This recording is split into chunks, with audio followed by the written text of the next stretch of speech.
김도영 스테파노 신부입니다. 다시 한 번 더 인사드리겠습니다. 반갑습니다.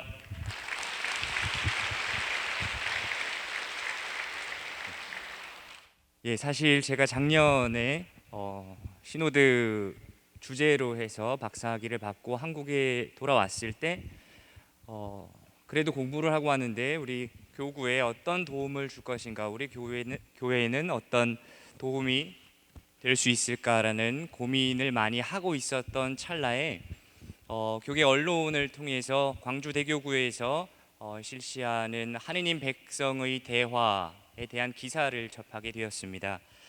그래서 제가 논문에서도 여러 차례 강조했던 것이 시노드 정신의 토착화라는 것이었습니다. 우리가 토착화에 대해서 수도 없이 많이 이야기를 하지만 이 시노드 정신 자체도 우리가 그 맞는 방법론을 찾고 그 공동체의 현실에 맞는 내용들을 끊임없이 연구하지 않으면 이것이 또 다른 그냥 이론에만 남는 결국 안 되는구나 라는 회의론으로 빠질 수 있기 때문에 시노드 정신의 토착화에 대해서 이렇게 끊임없이 이야기를 했는데, 광주대교구에서 실시하는 하느님 백성의 대화는 교구에서 자체적으로 이 시노드 정신을 살아가기 위한 아주 가장 좋은 예라고 제가 개인적으로 생각을 했습니다. 그래서 오히려 제가 우리 교구에도 이런 도움이 될 수 있는 방법들을 한번 연구해야 되겠다 해서 오히려 오늘 광주대교구에 제가 기회가 된다면 하느님 백성의 대화가 어떻게 진행되고 또 어떻게 이루어지는지 제가 한 수 배워야 된다고 이렇게 생각을 하고 있었던 찰나에 공교롭게 제가 이렇게 부끄럽게 앞에서 우리 신부님들과 또 우리 수도자 평신도들 앞에서 어떻게 이런 강의의 자리가 하게 돼서 사실 많이 떨리고 부담스럽고 또 부끄럽습니다. 그렇지만 이렇게 세계 주교 시노드가 진행되고 있는 과정 안에서 또 저희 춘천교구가 나름 잘 이루어지고 있어서 이런 내용에 대해서, 그리고 제가 이제 논문에 다루었던 것들 관련해서 조금이라도 도움이 되는 차원에서 이렇게 설명을 해드린 것이 좋지 않을까 생각을 해보게 됩니다. 한국교회 설정 이후 교계가 설정되어서 지금의 교구들이 이제 설정된 이후에 한국에는 7개의 교구가 총 8번의 공식적인 교구 시노드를 개최를 했습니다. 대구 대교구가 2차례의 교구 시노드를 했었고 그 외에 6개 교구가 한 번씩의 교구 시노드를 했습니다.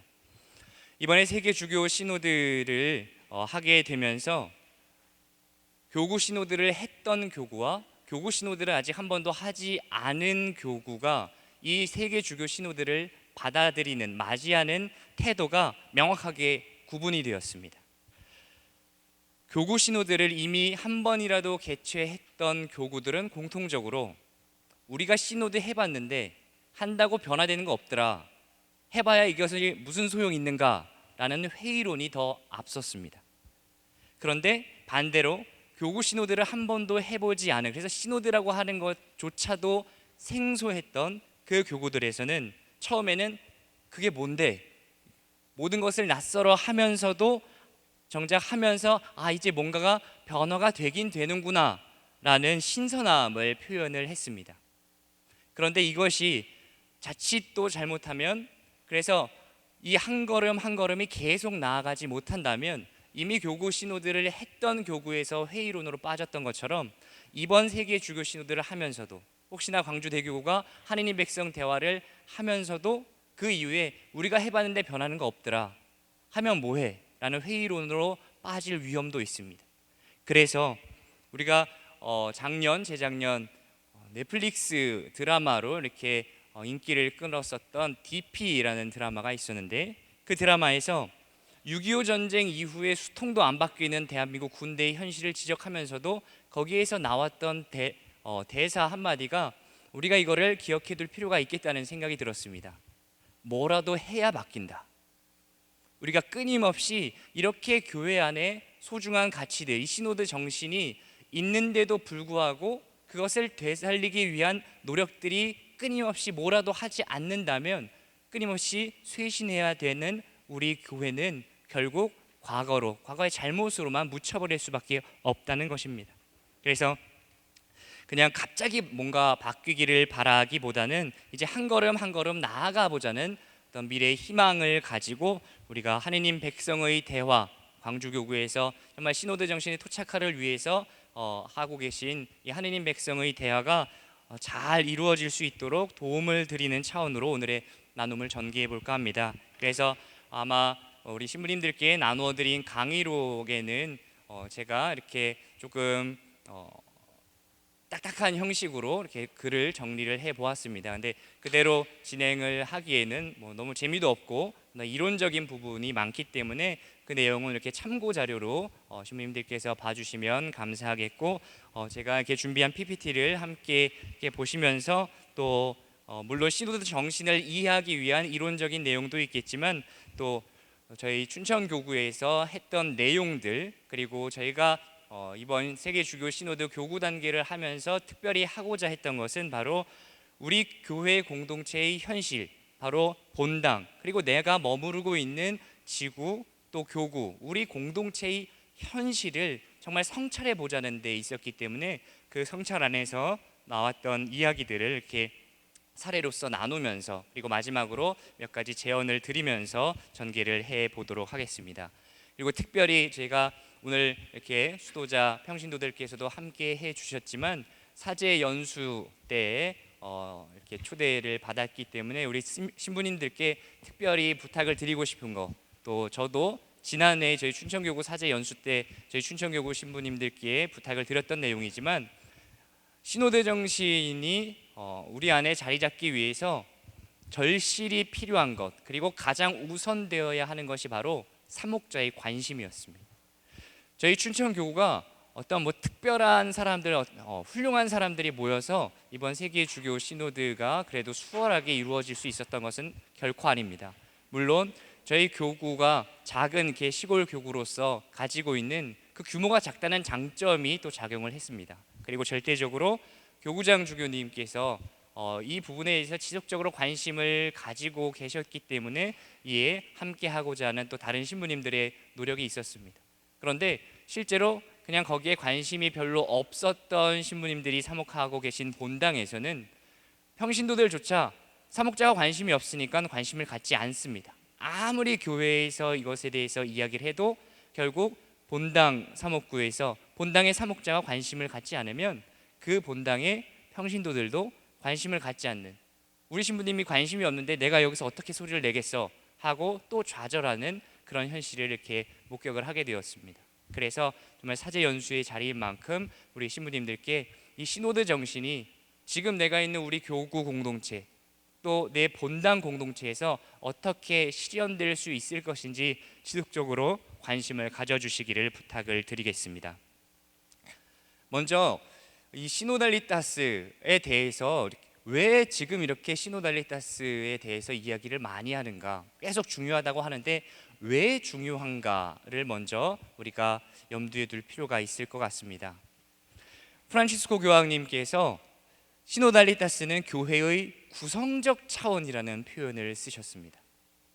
이것은 바꾸어 말하면 어떤 하나의 제안으로서 우리가 이것을 하면 좋겠다, 이제 미래지향적으로 이런 거 살아봤으면 좋겠다 라고 하나의 제안을 했던 것이 아니라, 교회가 교회다워지려면 교회를 구성하고 있는 요소로서 마땅히 이 시노달리타스, 시노드의 정신이 살아있어야 된다는 것입니다. 바꾸어 말하면 시노드 정신이 제대로 구현되지 않는, 시노달리타스가 실현되지 않고 있는 교회는 아직 그 교회로서의 제대로 역할을 못하고 있다는 것입니다. 그래서 우리 교회가 끊임없이 쇄신을 해야 되는데 오늘날의 교회가 어떻게 쇄신을 할 것인가? 프란치스코 교황의 쇄신의 방향은 늘 한결같았습니다. 무언가 새로운 것을 만들어내고 새로운 방향만을 찾는 것이 아니라 교회가 교회다워져야 한다는 것입니다. 교회다운 모습으로 돌아가자, 그것이 쇄신의 길이다. 거기에 있어서 삶의 방식으로 찾아낸 것이 바로 이 시노달리타스, 이미 교회 안에 자리 잡고 있지만 제대로 실현되지 않고 있었던, 그래서 이것이 실현이 되어야 교회다운 모습으로 살아갈 수 있다라고 끊임없이 강조를 하고 있는 것입니다. 그래서 이 시노달리타스라는 용어는 사실 프란시스 교황 이후에 최근에 이렇게 우리에게 들려져 오고 있지만 그 내용은 사실 새로운 것이 아닙니다. 내용은 이미 공의회를 통해서 또 그 이전에 교회의 끊임없는 역사 안에서 이미 우리 교회 안에 존재하고 있었던 것입니다. 그런 것들을 신학적으로 정리를 해서 우리가 정말 이제 살아가기 위한 개념으로 정리한 내용이 바로 시노달리타스라고 생각을 하시면 됩니다. 그래서 시노달리타스 저거 알 것 같은데, 내용은 아는 것 같은데 라고 아마 많은 신부님들께서 또 많은 수녀님들, 평신도들께서 공감을 하실 겁니다. 그런데 교황님 말씀대로 이 시노달리타스, 시노드 정신을 살아가는 여정은 사실 말로는 표현하기가 쉽습니다. 함께 가면 되는 거. 그런데 이것을 실천하기가 쉽지가 않다는 것입니다. 이것을 구체적으로 그러면 우리가 어떻게 실현해 나아갈 것인가? 이것이 쉽지 않다는 것입니다. 그래서 우리가 이런 장애물로 시노드 정신을 실현하는 데 있어서 이거 이미 알고 있는 것 같은데 라고 하면서도 제대로 이해하지 못해서 실현하지 못하고 있는 장애물들이 존재하고 있습니다. 그래서 그 장애물들은 무엇인지, 우리가 이 시노드 정신이 정확하게 무엇인지를 잘 이해해보고 넘어가는 것이 중요할 것 같습니다. 이 시노드 또 시노달리타스라는 용어를 이제 지난해 추기의 주교회의에서 주님들께서 결정을 하셔서 그전에는 이제 공동합의성이라는 용어를 사용을 하다가 이것이 가지고 있는 한계가 있기 때문에 라틴어 원어 그대로 시노달리타스를 사용한다라고 결정을 하셨는데, 그렇다면 시노달리타스가 그냥 용어 자체가 생소하다 보니 거기에서 오는 한계들이 존재하고 있다는 것입니다. 그것은 무엇이냐면 사실 시노드, 시노달리타스, 또 시노드적인 교회, 이 모든 표현이 이 시노드라는 것에서부터 시작이 돼서 자연스럽게 어미만 바뀌는, 연결되는 용어라는 것입니다.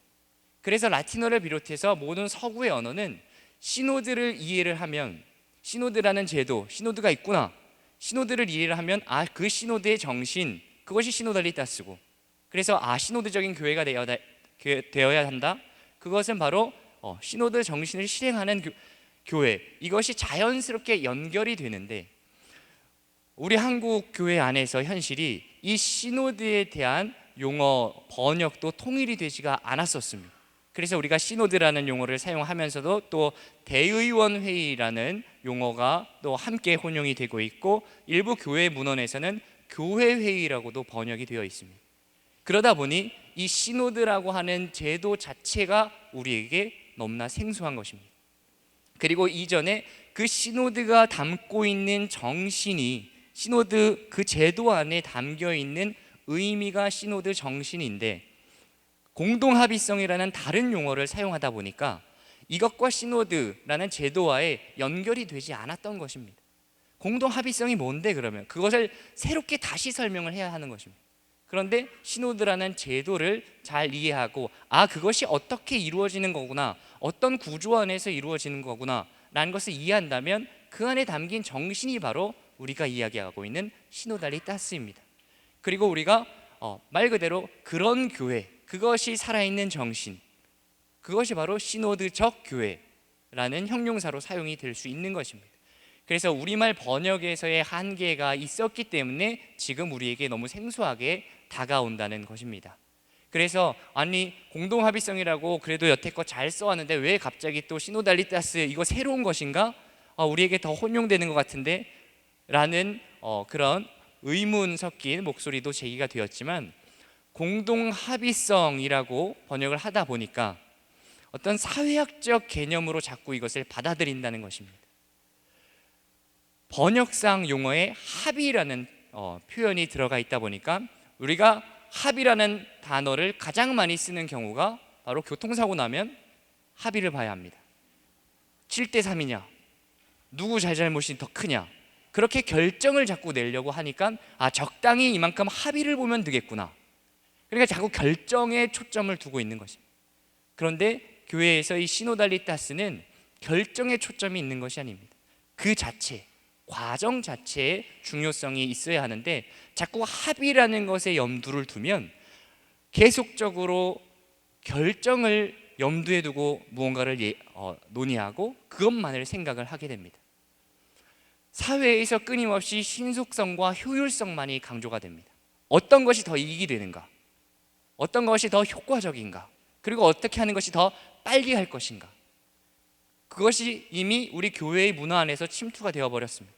그래서 자꾸 빨리 합의 보고 끝내자, 원만하게 그냥 효율적으로 빨리 결과를 보자, 그런 합의를 보려는 경향이 우리 교회에 너무 젖어들었다는 것입니다. 그래서 이 합의라는 용어를 피해야 된다는 우리의 이 번역상의 한계에서 왔던 이 오류들, 어쩌면 그 한계를 우리가 염두에 두어야 한다는 것입니다. 두 번째는 더 큰 사실은 장애물입니다. 시노달리타스가 그래도 교황님께서 강조하시고 특별히 이번 세계 주교 시노드를 통해서 우리에게 이제 시노드라는 용어가 더 이상 생소한 것은 아니게 되면서 이것이 우리 사회의 민주화의 어떤 열풍들, 그런 움직임과 더불어서 민주주의와 동일시해서 생각을 하고 있다는 것입니다. 기존의 교회의 구조와 제도가 굉장히 권위적이고 독단적인 그런 구조로 이해를 하다가 이제 교회도 민주화되는구나 라고 이해를 한다는 것입니다.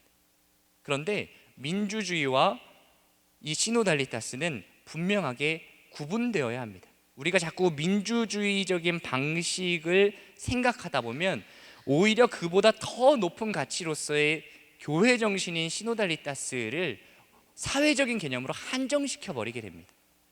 그래서 이 민주주의에 대해서 한나 아렌트는 민주주의는 다양성에서 출발해서 그 다양성을 합리적으로 조정하여 합의를 이끌어내는 제도라고 규정을 했습니다.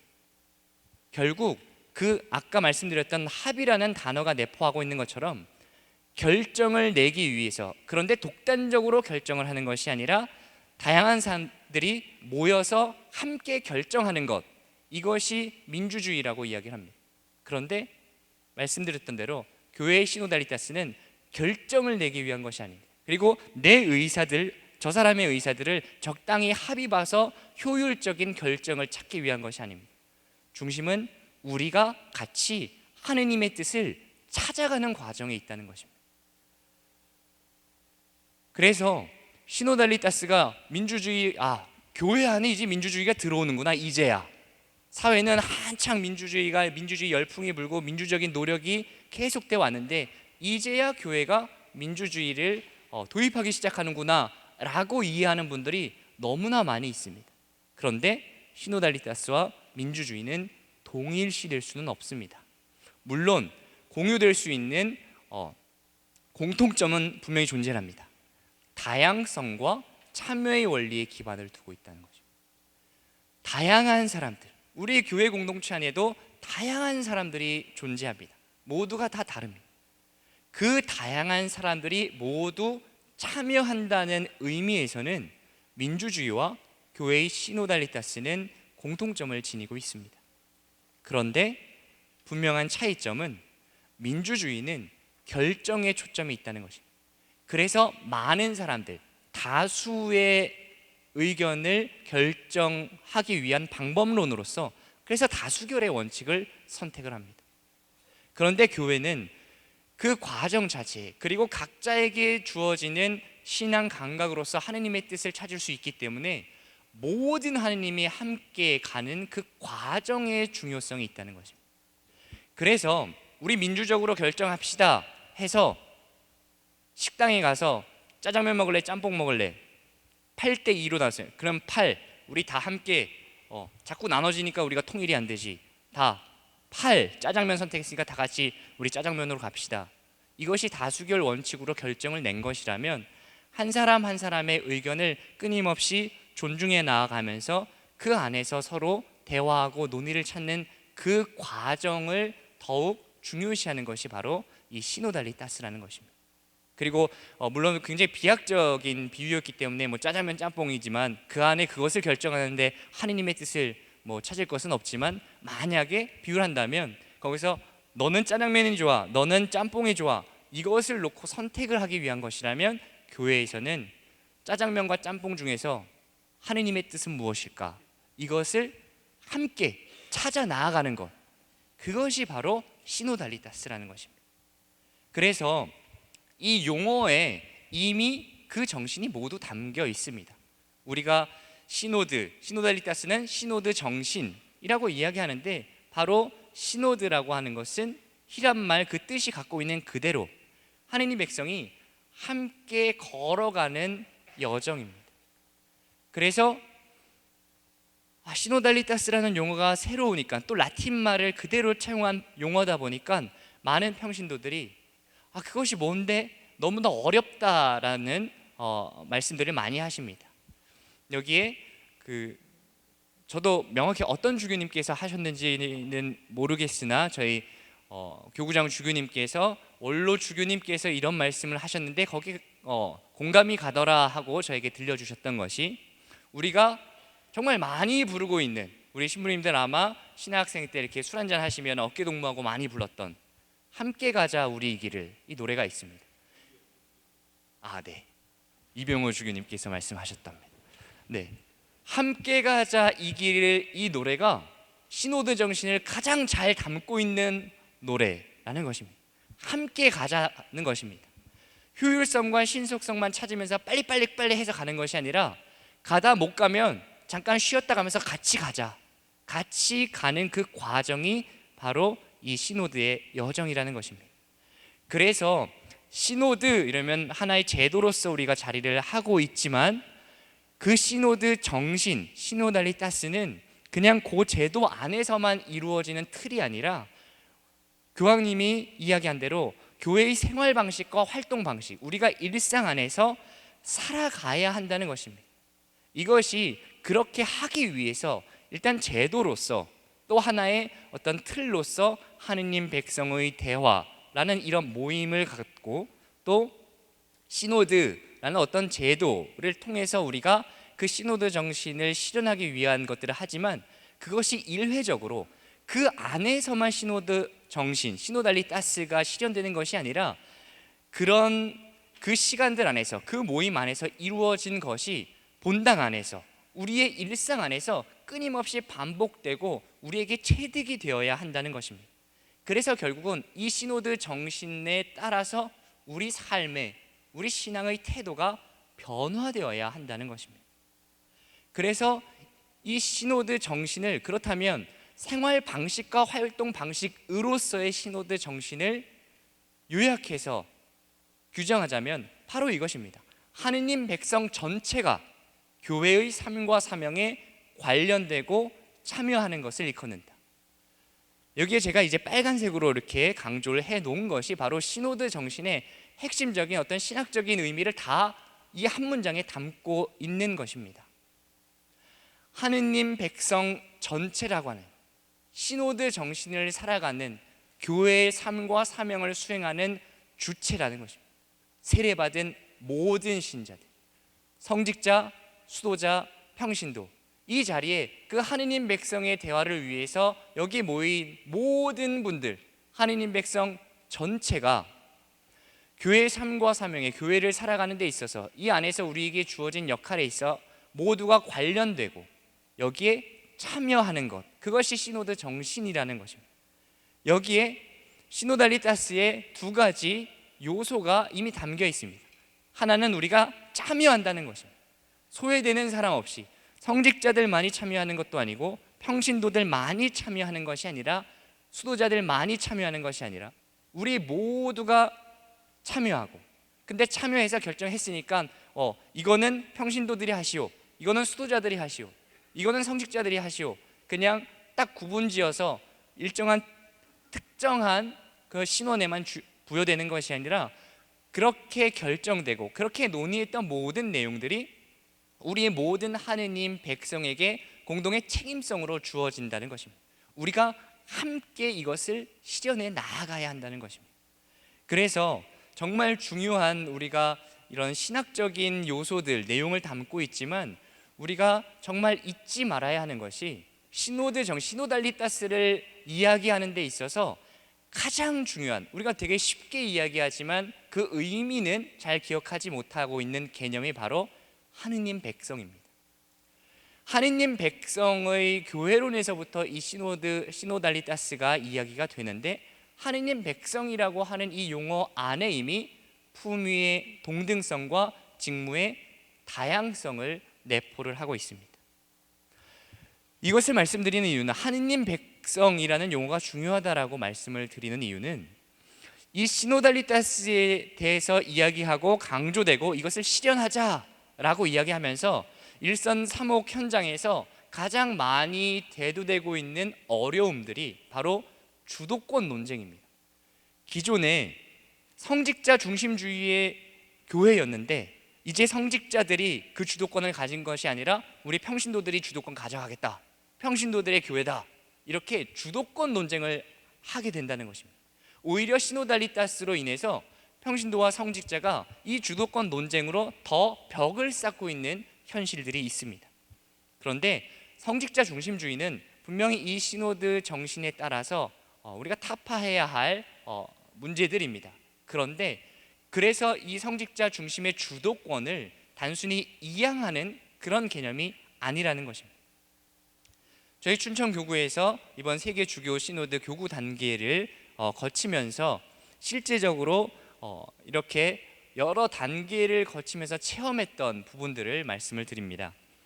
처음에 시노드 정신의 시노달리타스에 대해서, 이런 교회 현실에 대해서 우리 이야기해보자 라고 하니까 정말 첫 달의 모임에서는 평신도들의 성직자들에 대한 신랄한 비판들이 가득 찼습니다. 성직자 중심주의, 신부님들이 이러면 안 됩니다. 거의 모든 내용들이 성직자들에 대한 비판으로 가득 찼습니다. 그런데 그 과정에 있어서도 저희가 본당에서 시노드 모임을 하고, 또 지구에서 다시 한 번 더 모으고, 그 다음 교구의 대의원들이 이렇게 모으는 작업을 하는데, 적어도 본당과 지구에서의 이 시노드 모임에서 성직자들은 철저하게 경청하는 자세를 보여라, 경청해라, 자꾸 이야기하려고 하지 말고 들어라, 계속 들어라 라는 주교님의 요청이 있어서 우리 신부님들이 주님 말씀을 잘 듣고 또 끊임없이 그런 신랄한 비판도 들으려고 노력을 했습니다. 그리고 이제 마지막에 교구 단계에서 이렇게 다 교구 대의원들이 모여서 이야기를 하는데, 그 질문 중에서, 세부 질문 중에서 우리 공동체에서 누가 소외되어 있는가라는 질문 한 항목이 있었습니다. 거기에 몇몇 신부님들, 수녀님들이 그런 얘기들을 했습니다. 우리가 지금 소외되고 있는 것 같다. 정작 신부 수녀가 자꾸 소외되고 있다. 그런 신랄한 비판을 들으면서 우리 스스로 성찰을 하게 되지만, 여기에 내 나름대로 하고 싶은 어떤 이야기, 조금은 때로는 억울한 것들, 이런 것도 이야기하고 싶은데, 그런데 주님이 들으라고 했으니까 가만히 듣기만 하셨던 거예요. 그러면서 한 가지 한 신부님이 한 가지 실예를 들었습니다. 당신께서 본당 부임하고 경험하셨던 건데, 이제 시노드 정신이 실현되어야 하는 그런 교회라고 하니까 본당 부임하자마자 평신도 이렇게 몇몇 분들이 모여서, 아마도 뭐 사목 평유회나 이런 분들이셨을 것 같은데, 이분들이 와서 어차피 신부님은 4년 내지 5년 우리 본당에서 사목하다가 떠날 사람 아니냐, 그리고 이제는 우리 평신도들이 계속 있는 우리 교회 아니냐, 그러니까 우리가 알아서 결정할 테니까 신부님은 거기에만 잘 따라주시면 된다고. 그렇게 평신도가 오히려 성직자를 소외시키고 있는 것입니다.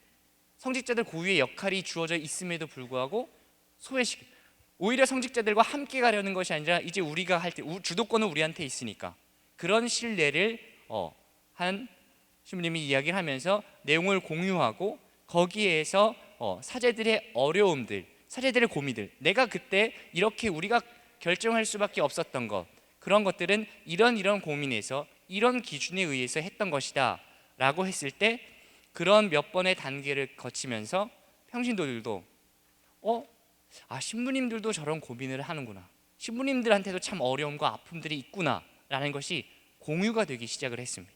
그러면서 두 번째 또 세 번째 달로 이제 넘어가서 끊임없이 대화를 하면서, 그래, 우리가 끊임없이 사제들을 비판을 했지만 또 그 안에서 사제들도 들으면서, 그래, 우리도 고쳐야 될 모습이 있지만 평신도들 스스로, 그럼 우리에게는 그런 모습이 없는가? 우리 사이에도 있는데 그래, 나부터, 우리부터 좀 열심히 해보자, 바뀌어보자 라는 움직임으로 변화되었습니다. 그래서 이런 인식의 변화와 또 이렇게 대화의 장이 필요하다는 것, 사제들도 나름의 고민과 아픔들이 존재할 수 있구나.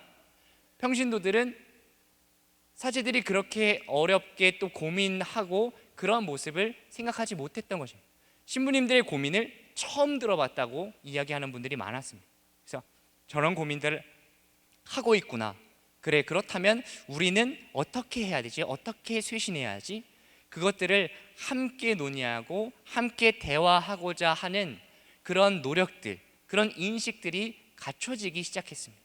그것을 토대로 이제 저희가 이어가고자 하는 것입니다. 그래서 하느님 백성으로서, 결국은 하느님의 백성입니다.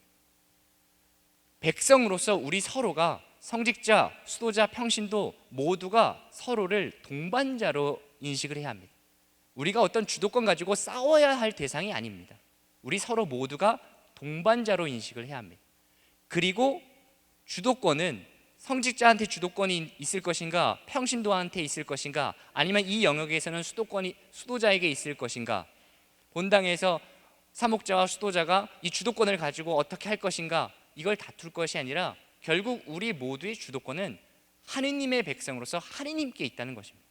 그래서 우리가 다 같이 모여서, 그렇지만 각자의 시선과 각자의 자리에서 체험할 수 있는 그 다양성에 입각해서 하느님의 뜻을 같이 찾는 것, 우리가 동반자로서 서로 함께 살아가야 하는 존재지만 또 신원이 다르고 직무가 다르기 때문에 보는 시각이 다르고 체험들이 다를 수밖에 없습니다.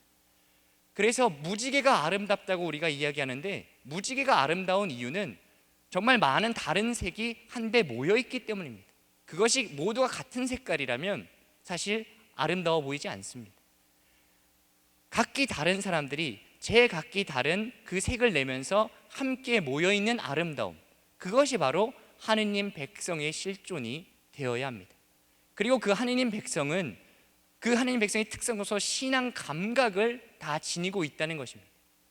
나만이 오라, 내 뜻이 오라, 내가 이렇게 생각한 것이 맞는데 라는 것이 아니라, 하느님을 체험할 수 있고 하느님의 뜻을 식별할 수 있는 것은 성직자에게도 있고 수도자에게도 있고 각자의 평신도들 모두에게 세례로서 주어진 신앙 감각으로서 있다는 것입니다. 이 신앙 감각을 인정하는 것, 모두에게 주어진 그 신앙 감각을 인정하는 것, 그것이 바로 서로를 동반자로 인식하는 것이자 서로의 의견을 존중할 수 있는 태도의 변화의 그 기반이 되는 것입니다.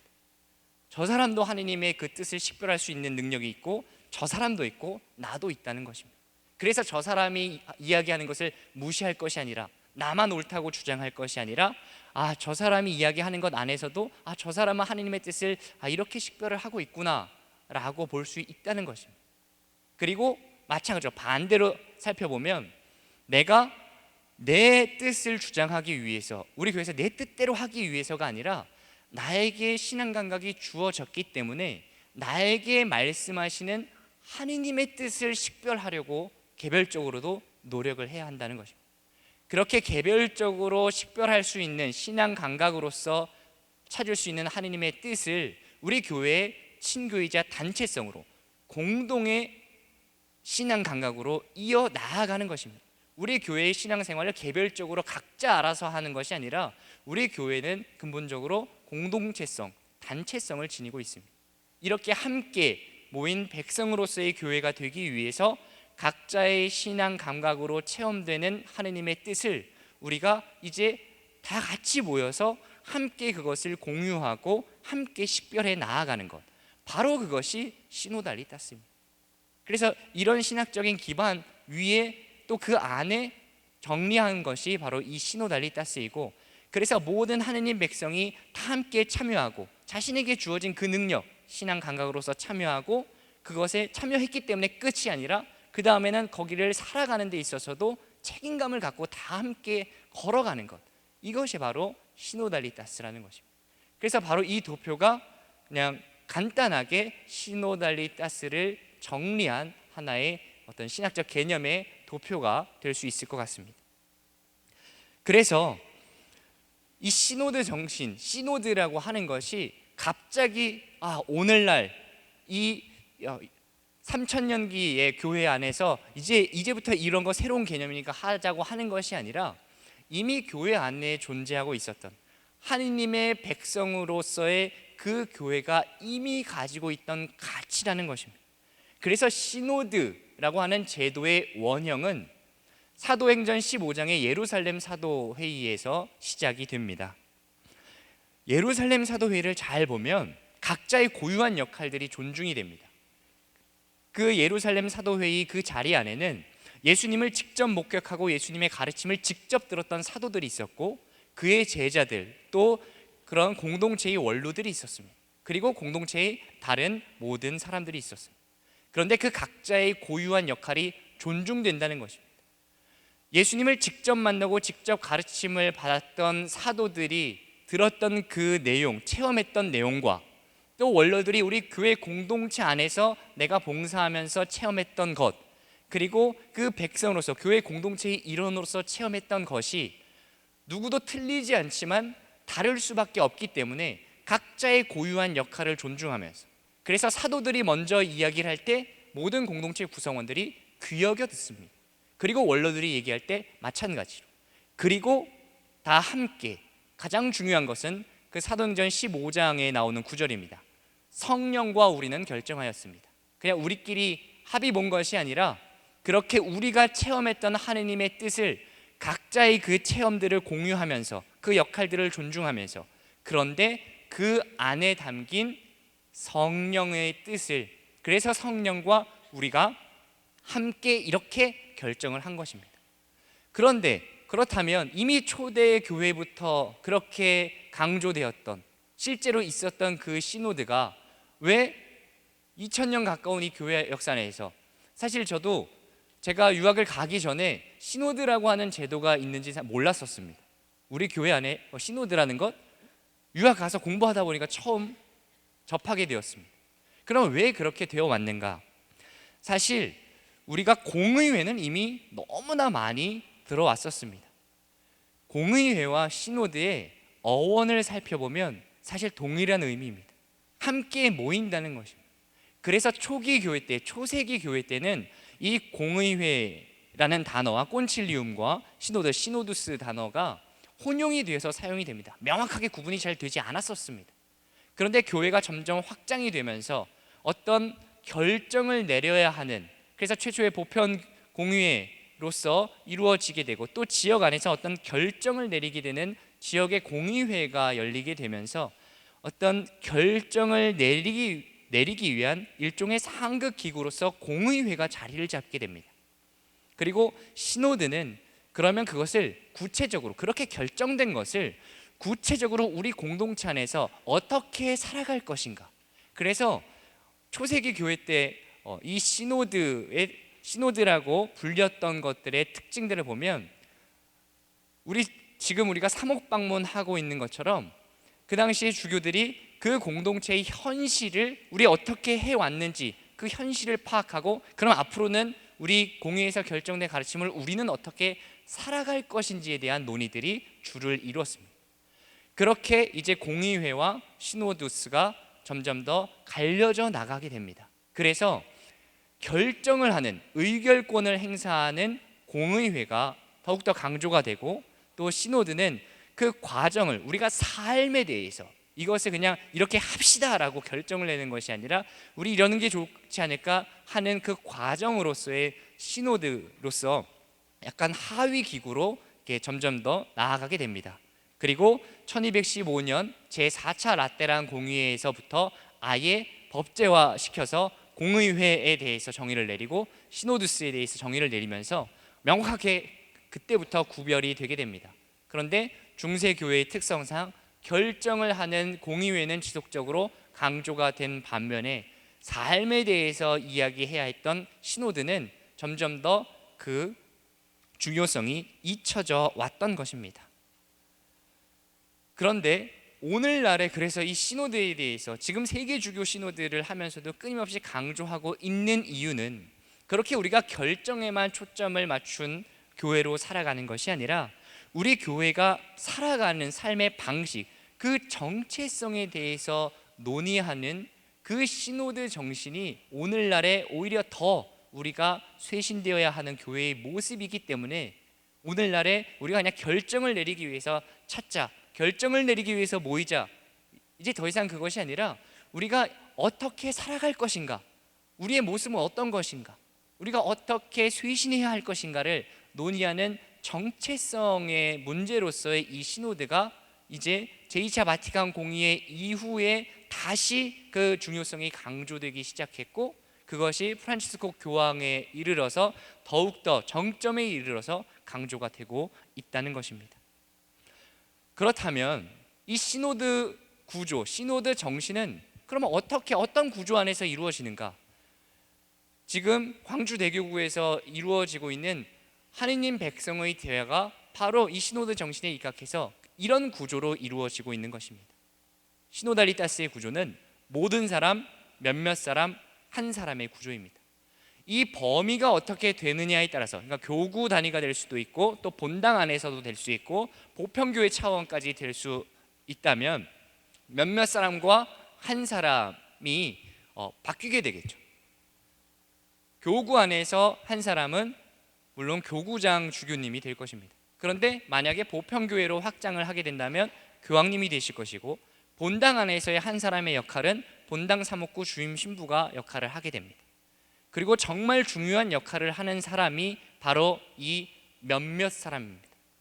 몇몇 사람이 마치 우리가 정치적 대표로서 어떠한 지역의 의견만을 대표하기 위한 것이 아니라 말 그대로 신앙 감각을 행사하고 있는 모든 사람들의 의견을 잘 듣고 그것을 전달할 수 있는, 반대로 한 사람의 직무로서 주어진 결정의 그 내용, 그러나 우리가 함께 책임을 지고 함께 사명을 수행해야 하는 내용을 다시 모든 사람에게 전해 주어야 하는 그 역할, 그래서 이 몇몇 사람의 역할이 굉장히 중요합니다.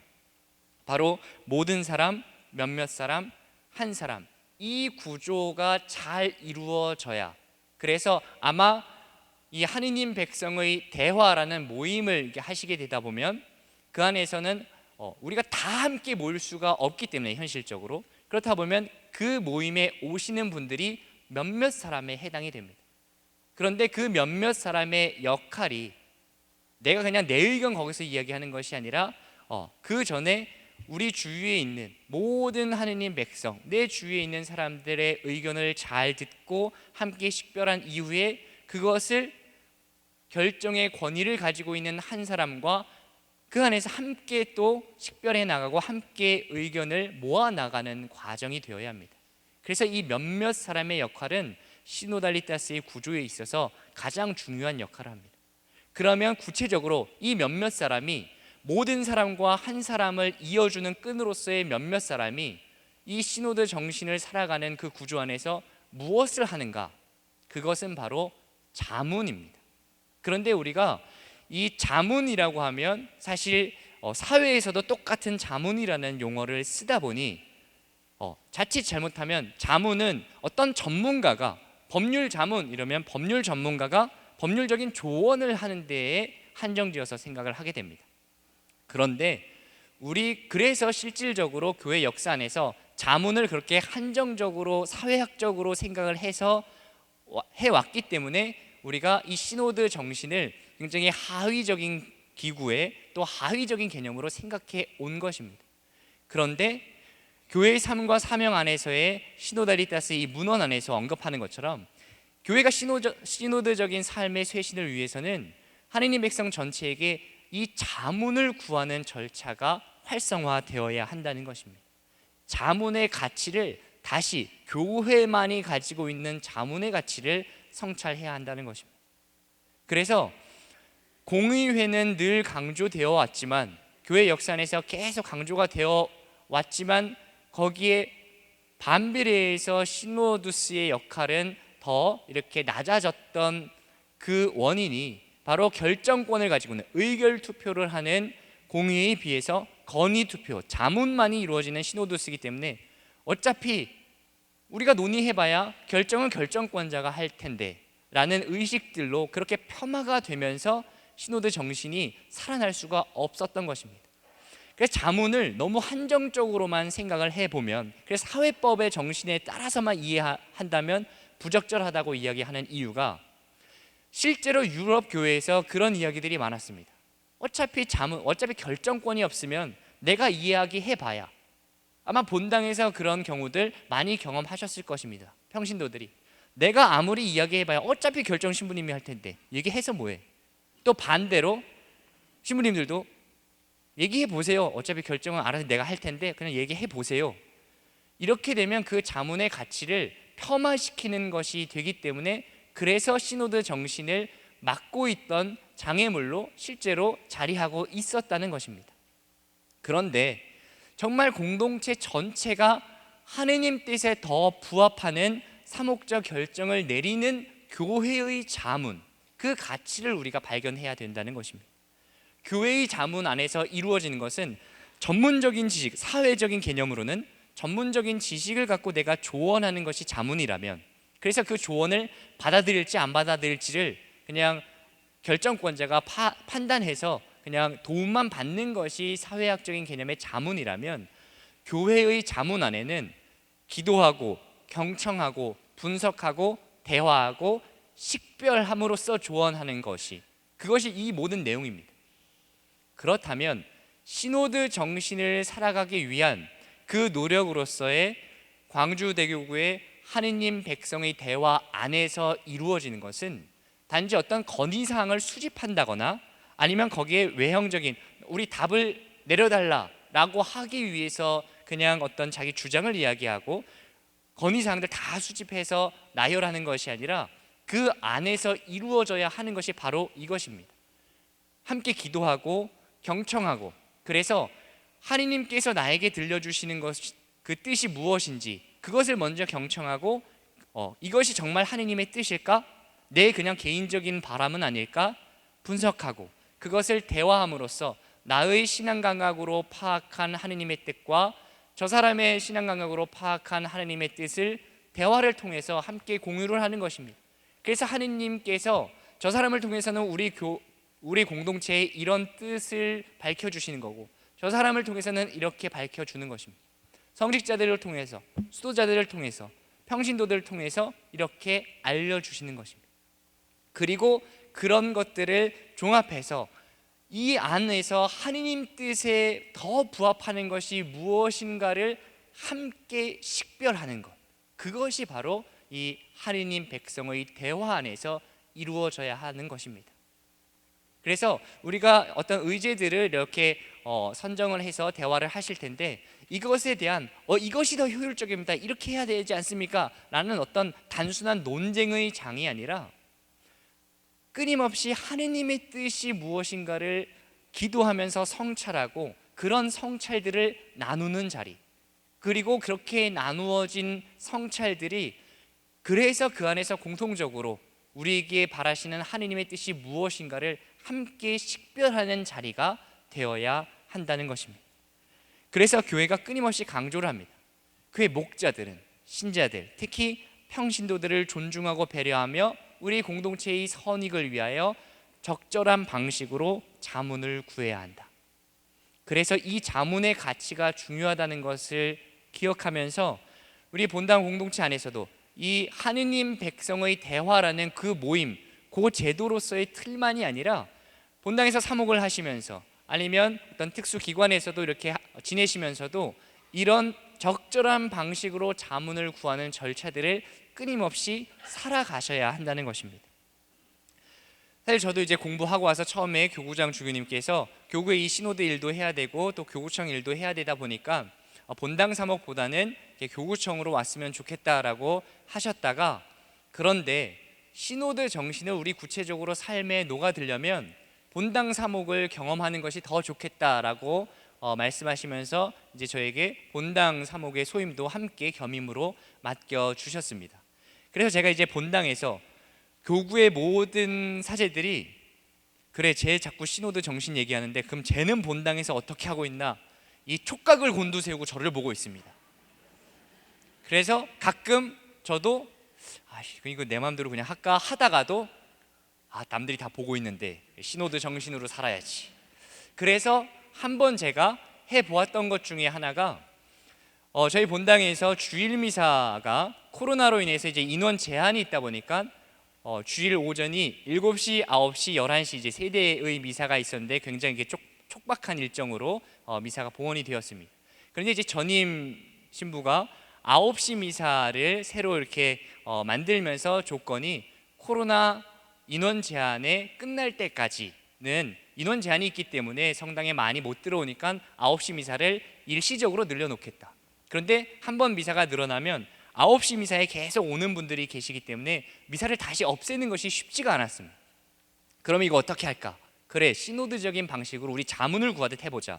그래서 단체면 단체별로, 또 단체에 속하지 않는 분들은 종이를 만들어서 거기에 그대로 유지하는 것이 좋을지, 만약 9시 미사를 없앤다면 그러면 7시만 할 것인지, 아니면 절충안으로 8시 할 것인지, 아니면 변화를 줄 것인지 나름의 어떤 의견들을 물었습니다.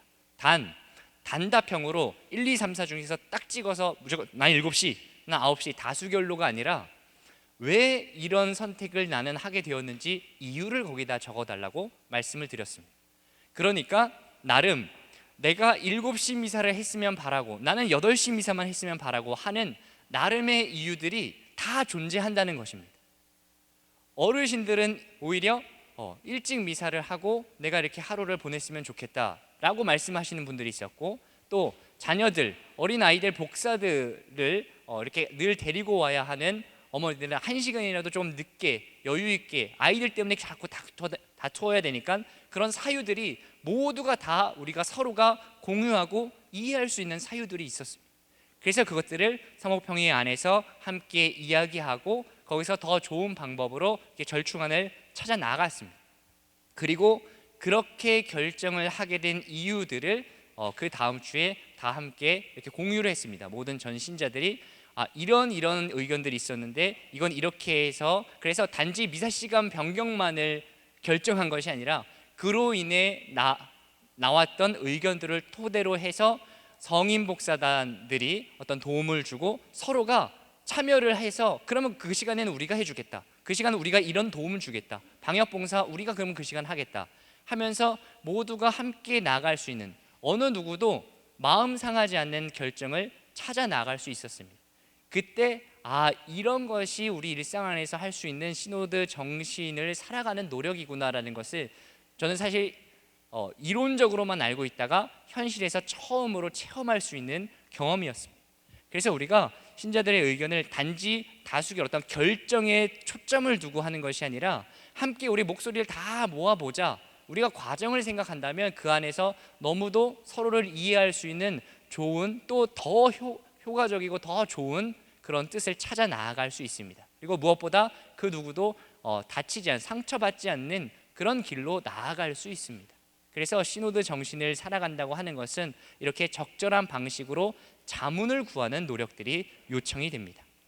그래서 프란치스코 교황님이 복음의 기쁨에서 이렇게 강조를 합니다. 물론 주교님들에 해당되는 이야기로 보여질 수도 있지만, 주교님에 대해서 언급을 했지만 사실 주교님만이 해당되는 것이 아니라 본당 사목구로 본다면 본당 신부님들, 또 모든 이 사목자들에게 요청되는 것입니다. 자신이 듣고 싶어하는 말만 해주는 일부의 말이 아니라 모든 사람의 말을 귀담아 들으려는 열망.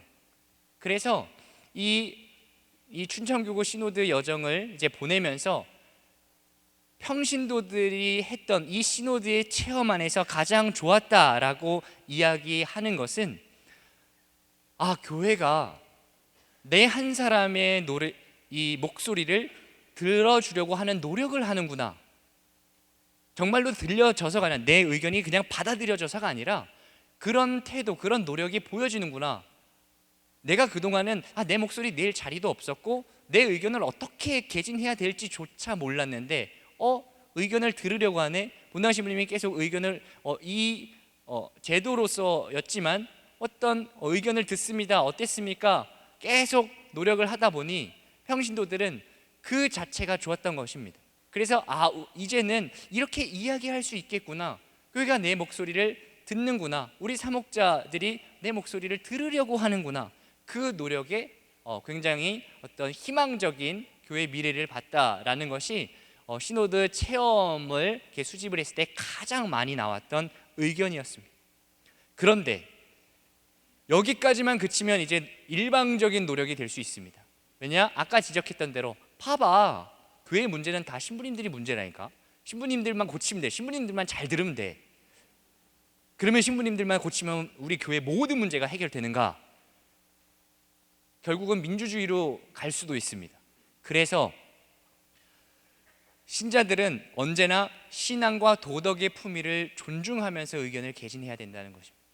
그냥 내가 바라는 거 막 이해하고 내 뜻대로 해주세요, 그리고 몇몇 사람들 모여서 야 우리 이대로가 좋지 않아? 이대로 해주세요가 아니라, 다른 사람들이 오히려 소수의 평신도들도 소외가 될 수 있고, 그래서 평신도들 사이에서도 의견이 갈라져서 거기에 어떤 일종의 패거리가 나뉘는 그런 모습이 될 수도 있기 때문에, 그것이 아니라 우리가 하느님의 뜻을 함께 찾는 것이기 때문에 우선적으로 신앙과 도덕의 품위를 존중해야 한다는 것입니다. 그리고 사목자들이 가지고 있는 고유한 역할을 깎아내릴 수 없습니다. 우리가 시노드 정신을 이야기한다고 해서 사목자들 중심의 성직자 중심주의는 우리가 분명하게 고쳐야 되지만, 그렇다고 해서 성직자들이 지니고 있는 고유한 권위를 없애자는 것은 아닙니다. 그 고유한 권위가 존중이 되어야 합니다. 그래서 사목자들 스스로도 내가 가지고 있는 이 고유한 권위를 잘 인식하고 잘 활용하려는 그 노력이 우리에게 필요한 것입니다. 그래서 우리가 늘 우리 공동체의 선과 또 개인의 존엄성을 늘 고려하면서, 한 사람 한 사람이 모두가 소중한 존재들이기 때문에 그것을 서로가 존중해야 한다는 것입니다. 그래서 두 가지의 어떤 극단이 있었습니다. 교리 또는 도덕에 대한 그 교도권의 결정들, 교회 공동체가 공식적으로 결정을 했는데 여기에 무관심하고 내 뜻 들어주세요, 우리 이렇게 의견 모으지 않았습니까? 그런데 그게 교회의 가르침에 반하는 것이라면 우리는 그것이 다수의 여론이라 할지라도 선택할 수 없습니다. 복음의 가르침에 위배된다면 그것은 다수의 여론이라도 우리 공동체는, 우리 교회는 받아들일 수 없는 의견입니다. 그리고 반대의 극단으로서 권위를 가지고 있는 사목자들이 어떤 신자들의 경험과 신앙 감각을 충분히 고려하지 않고 독단적으로 결정하는, 그래서 성직자 중심주의를 낳았던 그런 태도도 고쳐야 한다는 것입니다. 이 두 가지의 극단을 경계하면서 이 시노드 정신이, 이 자문이 이루어져야 합니다. 그래서 이 교회의 삶과 사명 안에서의 시노달리타스 문헌 안에서도 이 두 가지의 극단을 경계하기 위해서 자문에 대해서 이야기하지만, 그래서 사목자들이 자문을 구하는 절차를 밟아야 된다고 강조를 하지만, 거기에만 그치는 것이 아니라 그 이후에 목자들이, 사목자들이 가진 고유한 그 다스림의 기능에 대해서 이야기를 합니다. 그래서 실제로 시노드의 그 구조 안에서, 과정 안에서 끊임없이 이야기하는 것이 결정에 도달하는 과정과 결정을 내리는 것을 구별해야 한다는 것입니다. 민주주의는 함께 다 모여서 거기에서 결정을 내리게 됩니다. 다수결로 우리 결정 내립시다. 그런데 교회는 민주주의가 아니기 때문에 그 안에서, 그런데 그냥 결정을 내리는 거, 한 사람만 결정을 내리면 되지가 아니라 그 내리기 위한 과정으로서 이 시노드적인 여정인 결정에 도달하는 과정이 있어야 하고, 그 도달하는 과정 끝에 사목자에게 주어진 권한으로서 결정을 내리는 것도 필요하다는 것입니다. 그래서 이 영문 표현이 조금 더 이렇게 명확하게 드러나는데, 결정을 만들어가는 것입니다. decision making입니다. 끊임없이 만들어가야 된다. 함께 이야기하면서 그냥 한 사람이 탁 만드는 것이 아니라 우리 서로 내가 생각하고 있는, 또 내가 체험한 하느님의 뜻을 공유하고 우리가 서로, 그래서 하느님 백성의 대화는 이렇게 만들어가는 과정이 되어야 합니다. 그런데 이렇게 우리가 만들어 갔으니까 이것이 결정 아닙니까?가 아니라 그 안에 살아있는 고유한 목자의 권한으로서 결정을 내리는 것입니다. 이것이 같이 잘 이루어질 수 있을 때, 그냥 한 사람이 결정을 내리다 보면 그게 독단이 되어 버립니다. 또 그냥 결정을 다 함께 만듭시다, 그리고 거기서 끝, 그러면 민주주의와 다를 바가 없게 됩니다. 하느님의 뜻을 찾지 못할 가능성이 존재합니다. 그래서 함께 만들어 가되 그 결정을 내리는 사목자의 권한이 유지가 된다는 것입니다. 그러면 이 두 가지의 과정이 어떻게 건강하게 이루어질 수 있을 것인가? 시노달리타스는 결국 시노드라는 그 제도 안에 담긴 정신입니다. 그러면 잘 이해하려면 시노드라고 하는 것이 무엇인가를 잘 이해하는 것도 큰 도움이 됩니다. 그래서 교구 시노드에 관한 교회법의 규정 안에서 우리가 방금 이야기했던 결정을 만들어가는 것과 결정을 내리는 것 사이의 조화를 잘 찾아볼 수 있습니다. 교회법 제466조가 이 교구 시노드에 대한 규정을 담고 있는데, 교구장 주교가 교구 시노드에서 유일한 입법자이고 다른 대의원들은 건의 투표권만 가진다라고 이야기를 합니다. 이 교회법 조항을 표면적으로만 보면 결국 교구 시노드 안에서 주교님이 다 유일한 입법자고 결정은 어차피 주교님이 할 건데 다른 사람들은 건의만 할 수 있는 거 아니야? 라고 한정적으로 해석할 수 있는데, 그것이 기존에 아까 이미 지적했던 우리의 사회학적인 시선으로 말미암은 오류라는 것입니다. 여기에서 중요하게 우리가 주목해야 할 표현이 바로 제가 빨간색으로 표시해 놓은 이 부분입니다. 교구 시노드에서라고 이제 번역이 됐는데 라틴어 문구로는 인 시노드입니다. 시노드 안에서입니다. 그리고 다른 대의원이라고 표현을 했습니다. 그렇다면 교구 시노드 안에서 교구장 주교도 한 명의 대의원에 속한다는 것입니다. 교구 시노드를 해서 당신들끼리 알아서 이야기해 보시오, 그리고 그 안에서 교구장 주교가 그 위에서 또는 교구 시노드 밖에서 그것을 토대로 그 다음에 내가 그냥 결정을 내가 하겠다가 아니라 그 안에서 함께 대화하고 그 과정을 함께 만들어가는 것이 중요하기 때문에 이미 그 결정권자인 입법자인, 그런데 유일한 입법자로서의 그 주교의 권한은 상실되지 않습니다. 교구 시노드가 입법을 하는 것이 아닙니다. 입법자로서의 그 교구장 주교의 권한은 그대로 유지가 되지만 그것이 밖에서 이루어지는 것이 아니라 바로 그 교구 시노드 안에서 또한 대화를 함께 나누는 한 명의 그 대의원으로서 서로 의견을 공유하고 의견을 대화를 나누면서 그 결정을 함께 만들어가는 것입니다. 그리고 함께 만든 결정의 유일한 입법자로서 교구장 주교가 최종적인 결정을 내려서 거기에 권위를 부여하는 것입니다.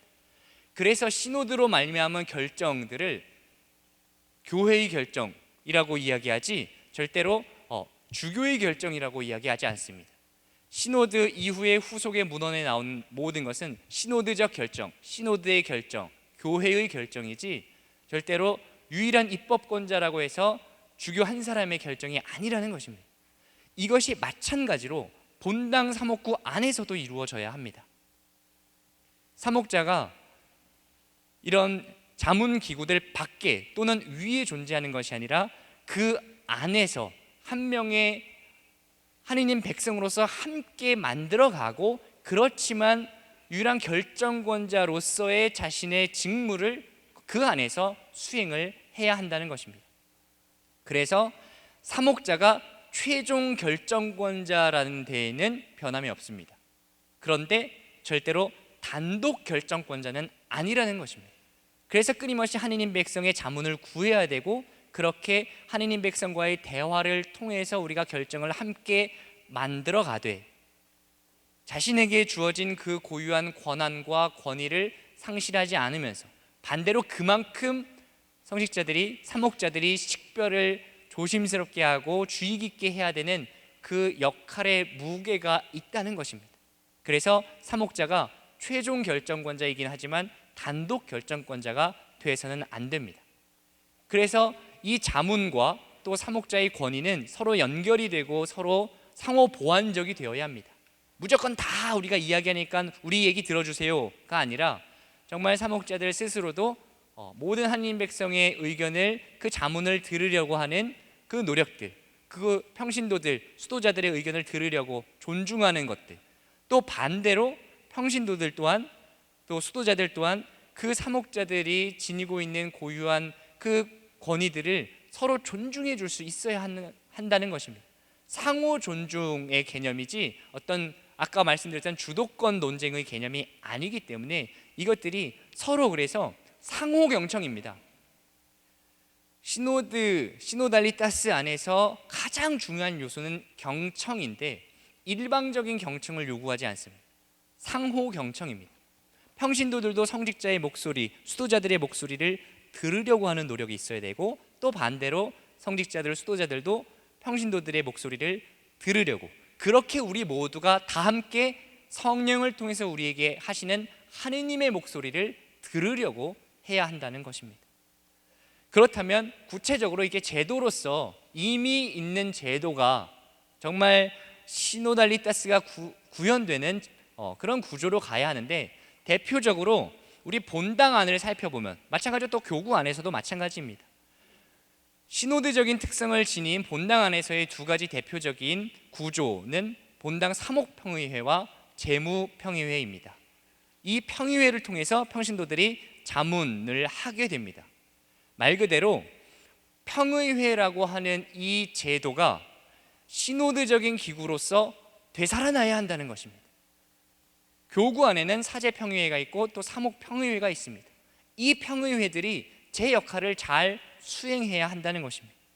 그래서 이러한 건의를 계속 드리게 되었고, 실제로 저희 춘천교구는 작년에 사제평의회의 전체적인 구조와 또 그 안의 방법론들을 개정을 하였습니다. 그래서 사제평의회가 연령들을 대표하는 동시에 아까 말씀드렸던 대로 시노드의 구조 안에서 몇몇 사람들에 해당하는 사람들이 이 평의회의 구성원이 되기 때문에 그 몇몇 사람들이 모든 사람들의 목소리를 잘 들을 수 있도록, 그러면 몇몇 사람들의 일부는 모든 사람이 직접 선출하자. 그래서 작년에 처음으로 춘천교구 각 지구의 지구장 신부들은 사제성화의 날에 모든 신부들이 모여서 투표로 선정을 하였습니다. 그래서 우리 목소리를 잘 전달하고 우리의 목소리를 교구장 주교에게 가서 이야기해 줄 수 있는 사람, 그리고 우리와 대화를 잘 할 수 있는 사람을 우리 손으로 뽑겠다. 그래서 각 지구의 지구장들을 모든 사제들이 모여서 저희가 6개 지구가 있는데 6명을 직접 투표로서 뽑았습니다.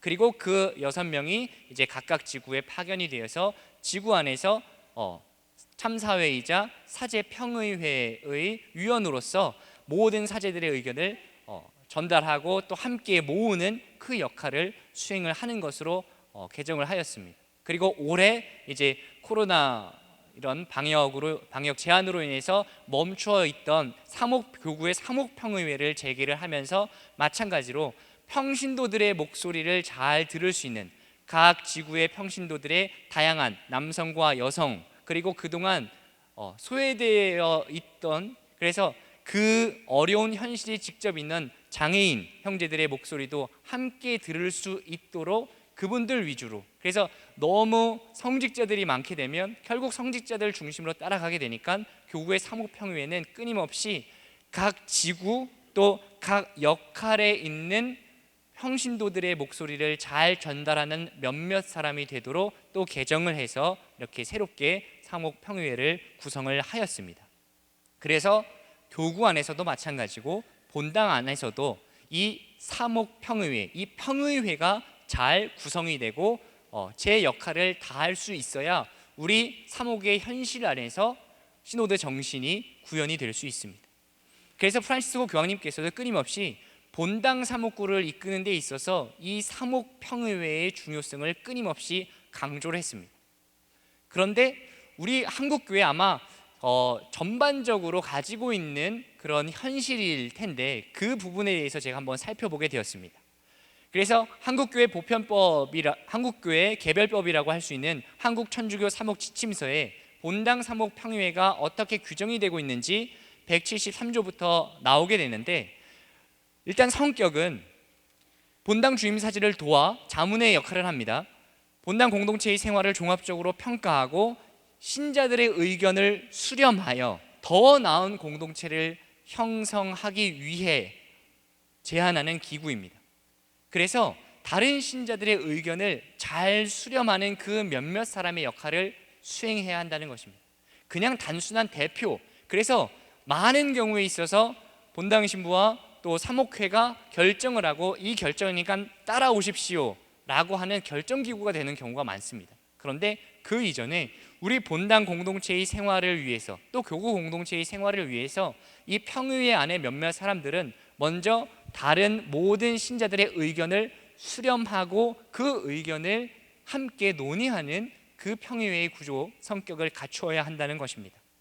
그리고 아까 그 교구 시노드에 관련된 제466조의 교회법 조항과도 연관되는 현실인데, 구성을 살펴보시면 성직자와 수도자 및 신심 깊고 덕망 있는 평신도 대표들로 구성되고 주임사제가 의장이 된다라고 규정을 합니다. 보편교회법에서도 이것은 마찬가지입니다. 주임사제가 의장이 돼서 주임사제가 사목평의회 안에 한 구성원이 되어야 합니다. 그런데 우리 현실을 살펴보면 이 도표는 제가 그냥 무작위로 본당 사목평의회에서 구글에서 검색을 했고, 그래서 거기서 이렇게 대표적으로 찾게 된 수원교구의 한 본당의 그 구성도입니다. 그런데 사실 이 구성도와 대다수의 본당들이 크게 다르지 않습니다. 사목평의회는 거의 사목회장, 평신도의 대표 역할을 하는 분, 저희는 이제 사목회장이라고 이제 명칭을 했는데, 사목회장이 그 안에 의장, 평의회의 의장을 수행하고 그 밑에 각자의 어떤 분과들, 부서들을 두고 있습니다. 그리고 여기 어떤 지도신부로서 평의회 밖에 또는 위에 본당 사목구 주임들이 위치를 한다는 것입니다. 그런데 의장으로서 또 그 안에 있어야 하는 존재로서 본당 사목구 주임이 이 안에 들어가고 또 그 안에서 함께 이 평의회 안에서 논의하고 의견을 수렴해가는 그런 구조를 갖추어야 한다는 것입니다. 그래서 사목평의회 또 모든 평의회는 본당 신부의 어떤 부수적인 하위 기관이 아니라 함께 가는 기구, 본당 신부가 또 어떤 결정권자가, 사목자가 그 안에 있는 구조가 되어야 합니다. 그리고 그 안에 이루어지는 기능에 있어서도 사목활동에 관련된 모든 일을 검토하고 심의해서 그 목적은 하느님 백성의 생활과 활동이 복음에 더욱 일치할 수 있도록 해야 한다는 것입니다. 그냥 우리가 더 좋은 거, 효율적인 거. 그런데 실질적으로 사목평의회 안에서 무엇을 논의하는가? 굉장히 외형적인 부분들, 무엇을 고칩시다, 뭐 이거 이렇게 합시다, 외형적인 부분들에 굉장히 몰두해 있는 경우가 많고, 사목의 내용에 대해서는 사실 많은 경우 사목자의 판단에 의해서만 의존하고 있는 현실이 많습니다. 그런데 우리의 생활, 우리 공동체의 활동이 정말 복음과 일치하는 방향으로 가고 있는지를 식별하는 것, 그것이 바로 평의회의 기능과 역할이 되어야 합니다. 그래서 이 평의회는 공동체를 대표하는 그런 기구가 되는 동시에 그 공동체의 구성원 전체의 의견들을 수렴하고 그 자체를 표현하는 것이 되어야 합니다. 그냥 결정 기구처럼 있는 것이 아니라 정말 모든 우리 공동체 안에 하느님 백성, 그래서 교구면 교구 전체, 본당이면 본당 전체의 하느님 백성의 의견을 수렴하고 우리 모두가 복음에 일치한 삶으로 나아가기 위한 그런 기구로서 자리를 잡아야 한다는 것입니다. 그래서 이거는 현실적으로 그 교황청 성직자성에서 나온 문헌 교회 복음화 사명에 봉사하는 본당 공동체의 사목적 회심이라는 문헌에서 나온 그 본당 사목 평의회의 어떤 개선 방향에 대해서 언급하고 있습니다. 두 가지 극단을 피해야 하는데, 하나는 이미 그냥 본당 사목구 주임이 하나의 결정을 내려놓고, 결정권자가 하나의 결정을 내려놓고 평의회에 전달하는 그런 기구가 되어서는 안 된다는 것입니다. 또 반대로 아까 자문과 이 목자의 권위와 연결이 되는 것처럼, 그렇다고 해서 그 안에 들어가야 하는 것은 맞지만, 그렇다고 해서 그 결정권자가 그냥 똑같은 한 명의 위원으로서 만 존재하는 것이 아니라, 그래서 공동체의 목자이자 인도자로서의 그 사목자의 역할을 상실해서는 안 된다는 것입니다. 이 두 가지가 조화를 이룰 수 있을 때 평의회가 제 기능을 할 수 있고, 또 시노드 정신이 살아나는 그 기구가 될 수 있습니다. 마찬가지로, 그래서 그냥 평의회라고 하는 이미 마련된 제도에만 국한되는 것이 아니라 교회는 끊임없이 창조성에 대해서 언급을 합니다. 그래서 이런 창조성으로서 광주대교구에서 만들어진 것이 하느님 백성의 대화를 통해서, 이것이 어떤 특정한 한 범위 안에서만이 아니라 본당 안에서, 지구 안에서, 또 교구의 범주 안에서 또 하나의 모임으로서 만들어졌다면, 나아가서 각 본당에서 그런 하느님 백성의 대화가 가능한 그런 창조적인 기구들이 더 늘어나야 한다는 것입니다.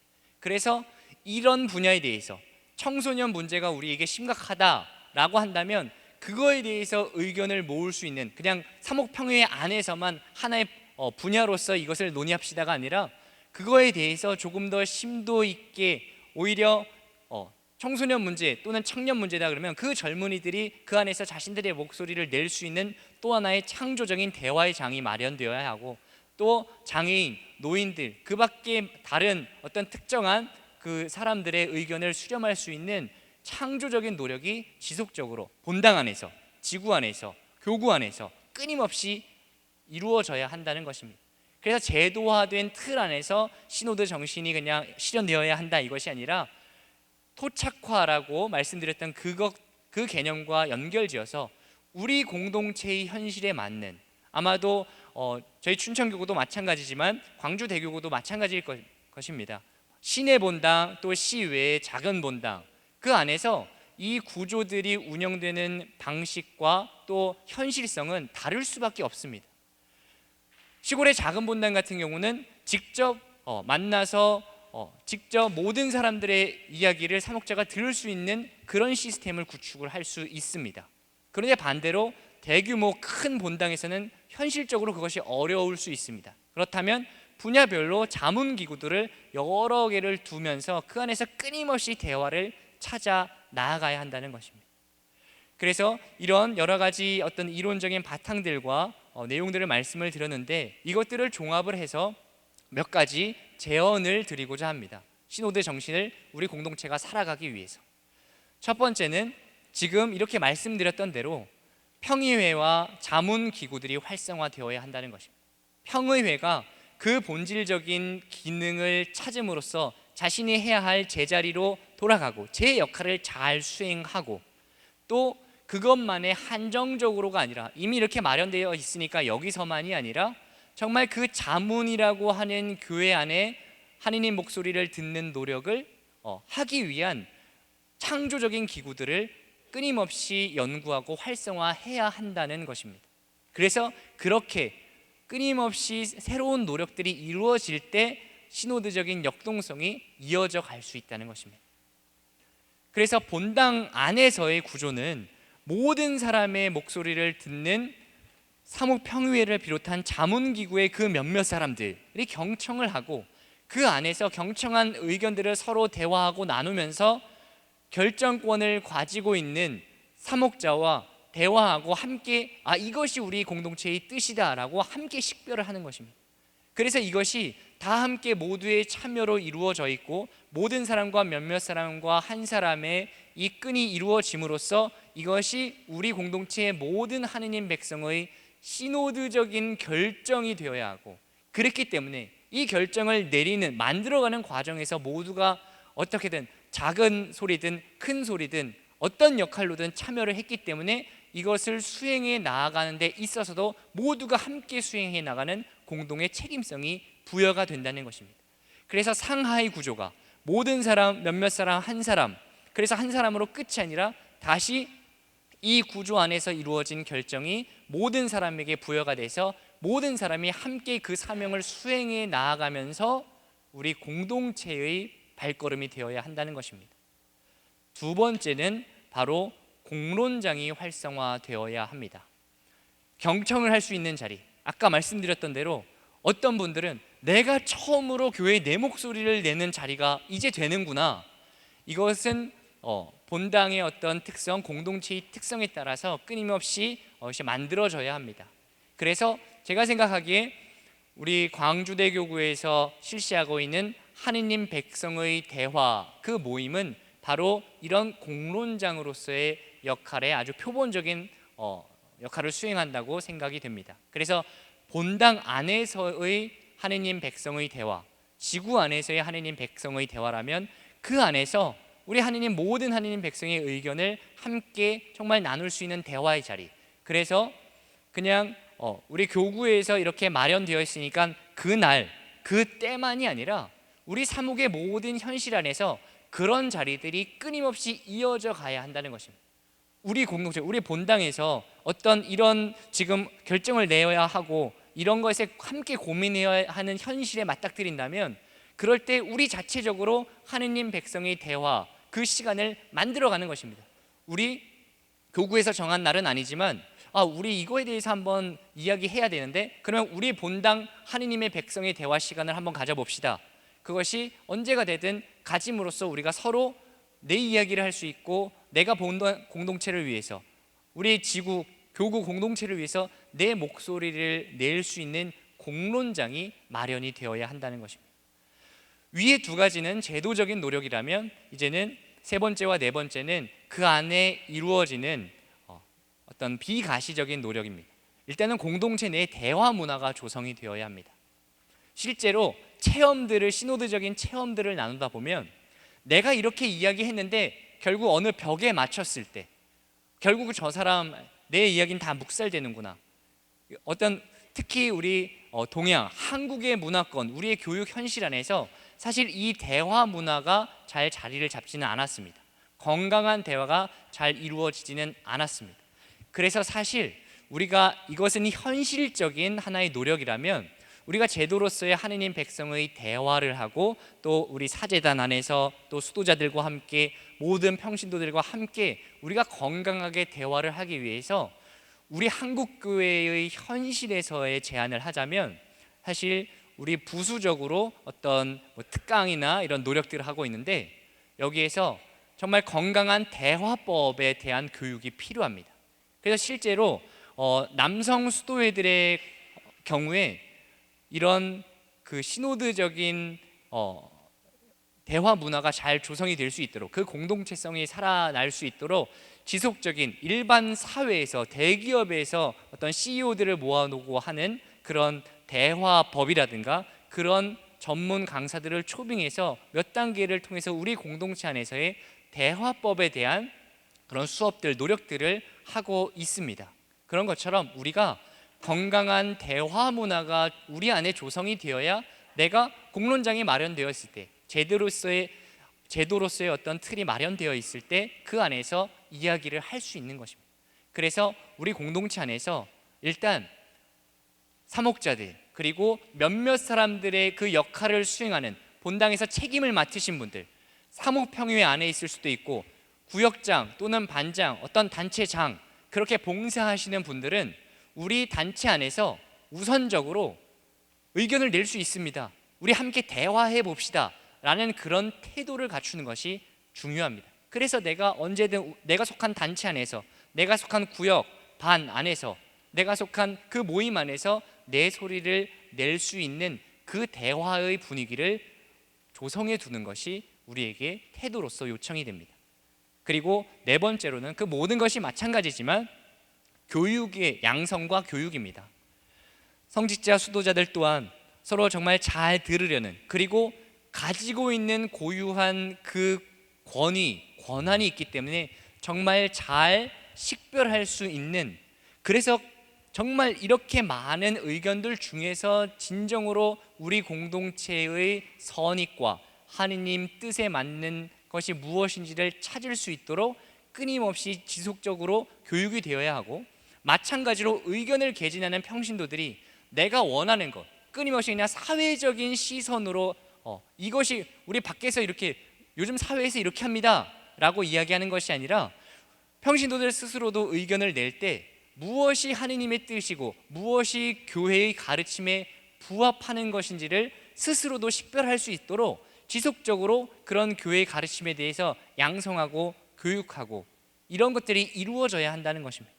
그래서 결국은 처음에 말씀드렸던 대로 우리 본당의 실정에 맞는, 우리 지구의 실정에 맞는, 우리 교구의 실정에 맞는 그 시노드 정신의 토착화되는 움직임들이 우리 이 공동체 안에 있어야 한다는 것입니다. 우리 본당 공동체는 우리가 현실이 이러니까, 우리 공동체는 이러니까 그런 나름의 공동체의 특색에 맞는 토착화된 방법들을 찾아 나아가야 한다는 것입니다.